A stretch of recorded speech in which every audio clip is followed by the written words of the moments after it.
ஆண்டவரால் ஆசீர்வதிக்கப்பட்ட அருமையான தேவ ஜனங்களே, இன்று நாம் வாசிக்கக்கூடிய தலைப்பு என்னவென்றால் உண்மை சாட்சி.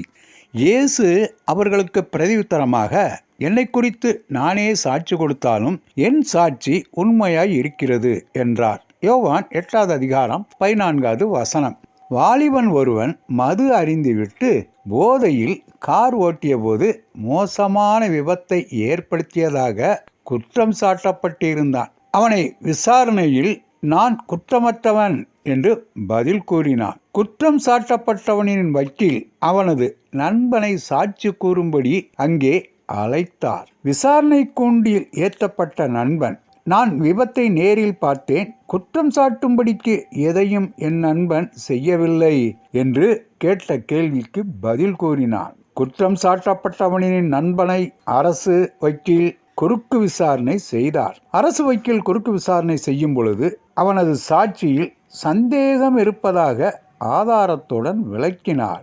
ஏனெனில் குற்றம் சாட்டப்பட்டவனின் நண்பன் விசாரணையின் போது முரண்பட்ட முறையில் சாட்சியளித்தான். முடிவில் தாக்கு பிடிக்க முடியாமல் தன் நண்பனை காப்பாற்றவே கோர்ட்டில் பொய் சாட்சி கூறியதாகவும் தான் உண்மையில் விபத்தை பார்க்கவே இல்லை என்றும் ஒத்துக்கொண்டான். குற்றவாளியின் குற்றம் கோர்ட்டில் நிரூபிக்கப்பட்டு தண்டனையும் பெற்றான்.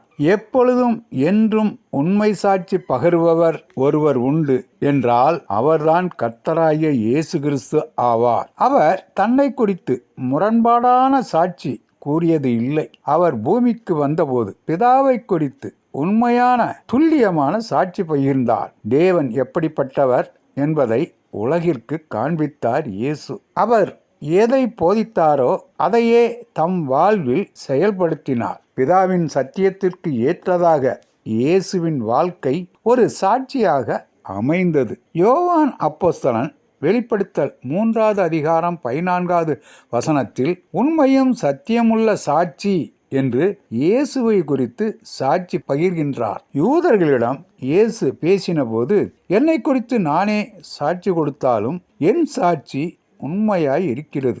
ஏனெனில் நான் எங்கே இருந்து வந்தேன் என்றும் எங்கே போகிறேன் என்றும் அறிந்திருக்கிறேன். நீங்களோ நான் எங்கே இருந்து வருகிறேன் என்றும் எங்கே போகிறேன் என்றும் அறியீர்கள் என்றார். யோவான் 8வது அதிகாரம் 14வது வசனம். நீங்கள் தேவனை குறித்து அறிய வேண்டுமென்றால் இயேசுவிடம் வாருங்கள். நாம் என்றைக்கும் நம்பத்தகுந்த சாட்சி இயேசு கிறிஸ்துவே. யோவான் 14வது அதிகாரம் 6வது வசனம். யோவான் 5வது அதிகாரம் 39வது வசனம். ஆண்டவர் தாமே நம் அனைவரையும் ஆசீர்வதிப்பாராக. ஆமேன்.